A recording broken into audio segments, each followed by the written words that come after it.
নমস্কার বন্ধুরা, আশা কিচেন অফিসিয়ালে তোমাদের সবাইকে স্বাগত। আজকে আমার রেসিপি পুঁই শাক, মিষ্টি কুমড়া আর হচ্ছে চিংড়ি মাছ দিয়ে একটা তরকারি। ভাবলাম তোমাদের সঙ্গে এই রান্নাটা আমি কিভাবে করি শেয়ার করি। চলো ভিডিওটা স্কিপ না করে প্রথম থেকে শেষ পর্যন্ত দেখতে থাকো। আর একটা কথা বলি,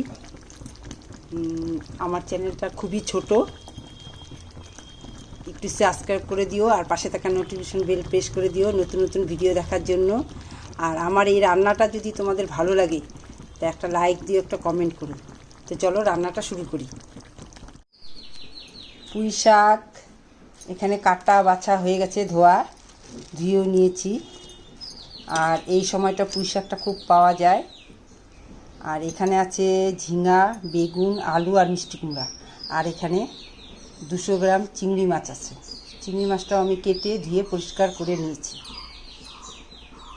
মাছ ভাজার জন্য তেল দিচ্ছি, সরষের তেলে রান্নাটা হবে।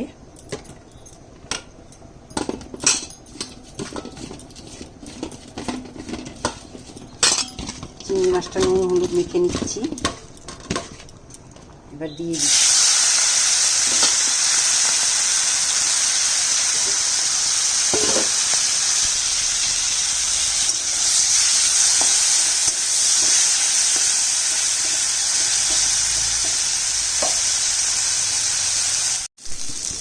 মাছ ভাজা হয়ে গেছে, তুলে নিলাম।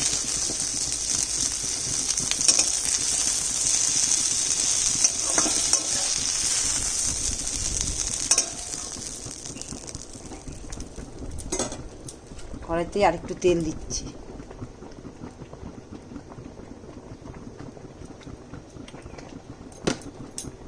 দিয়ে দিচ্ছি 2টো শুকনো লঙ্কা,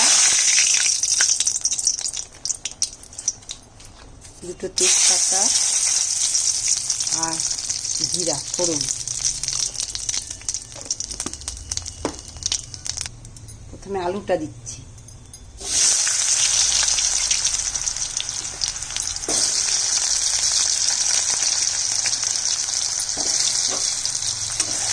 আলুটা হালকা ভাজবো। আলুটা ভাজা হয়ে গেছে, এখন এক এক করে সবগুলো দিয়ে দিচ্ছি।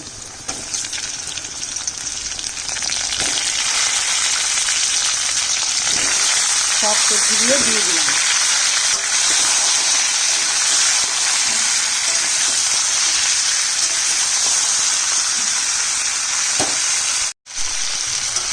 সবজি ভাজা হয়ে গেছে, দিয়ে দিচ্ছি ছোট 1 চামচ হলুদের গুঁড়ো।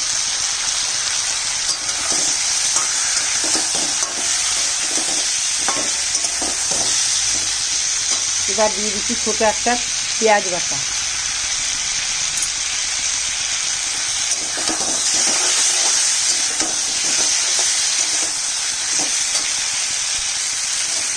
পুঁই শাকটা দিয়ে দিই।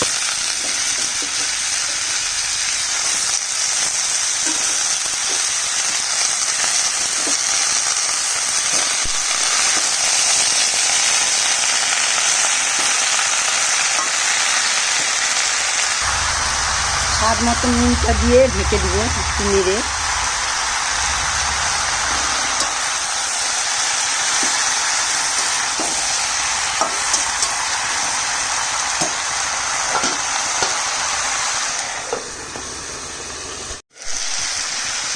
মাঝে আমি 2বার নেড়ে দিয়েছি।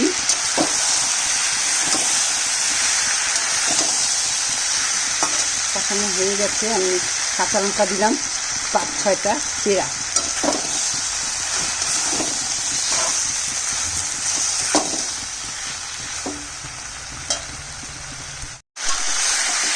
কষানো হয়ে গেছে, আমি জল দিয়ে দিচ্ছি।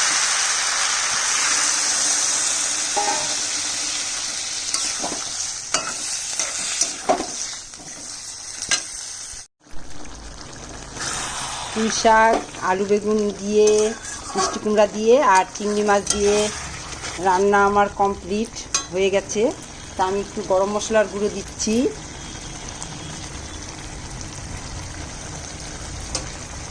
এভাবে রান্না করলে খেতে ভালো হয়। এইভাবে কিন্তু মাছের মাথা দিয়েও ভালো হয়। এটা পুঁই শাক দিয়ে করলাম, তোমরা এইভাবে রান্না করে খেয়ে দেখো।